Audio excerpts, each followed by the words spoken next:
반갑습니다. 최덕종입니다. 2024년 8월 28일 수요일 아침입니다. 놓치기 쉬운 뉴스를 딱딱 풀어드리는 최덕종의 딱풀 뉴스입니다. 딥페이크, 즉 불법 합성물 성범죄가 우리 사회 곳곳에서 기승을 부리고 있습니다.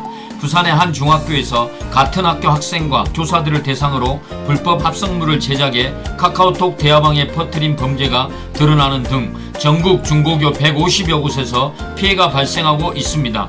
울산시 교육청은 긴급 가정통신문을 울산의 전 학교에 전달했습니다. 아직 딥페이크 피해 신고는 없지만 사이버 공간에서 학생들의 개인정보 등이 유출되지 않도록 주의를 당부하고 디지털 성폭력 예방 교육 확대 방침을 밝혔습니다.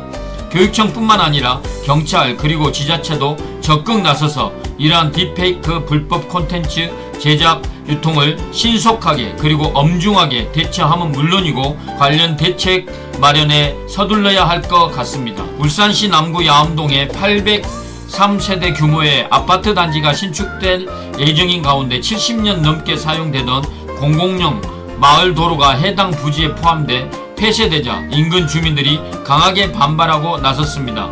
주민들은 27일 기자회견을 열고 주민 동의 없이 막은 생활도로를 즉각 원상복구 개발하라고 불편을 호소했습니다. 울산 남구와 울산시와 건설업체는 서로 책임을 넘기고 있는 상황이고 준공 후에 단지 내 공공보행 통로를 조성할 것이라고 밝혔는데 3년 넘게 걸리는 기간 동안 주민들은 불평과 고통을 겪어야 하는데 이는 나 몰라라 하는 것 같습니다. 더불어민주당 오상택 중구지역위원장은 제1회 민주시민정치대학을 열고 민주주의와 정당에 대해 강의했습니다. 이날 행사는 다가오는 지방선거를 대비해 민주당원의 정치적 역량을 강화하고 민주주의 가치를 재확인하기 위한 목적으로 마련했습니다. 더불어민주당 남구의원 일동은 기자회견을 열고 하나로 단합하여 주민과 민생 속으로 더욱더 달려 들어가겠다고 밝혔습니다.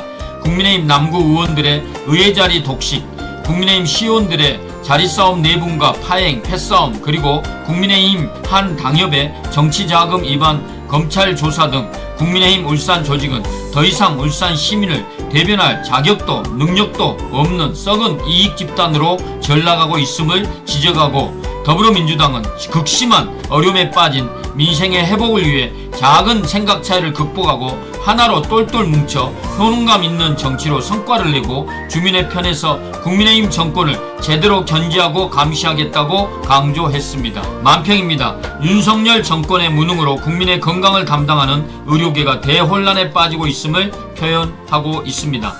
전공의의 이탈뿐만 아니라 보건의료노조도 파업을 선언하였습니다.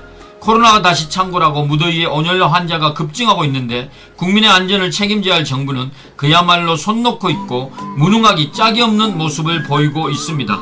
그러면서 윤석열 대통령은 노동 혐오자이자 색깔론 극우주의자인 김문수를 노동부 장관에 임명하고 친일과 숭일적 사고를 가진 인사들을 지속적으로 줄줄이 요직에 임명하고 있습니다.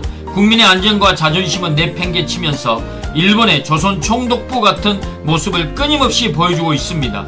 국민들의 인내의 한계가 임계점에 다다르고 있는 것 같습니다. 일본으로 직진하고 있는 태풍의 영향으로 오늘부터 비가 내릴 수도 있다고 합니다.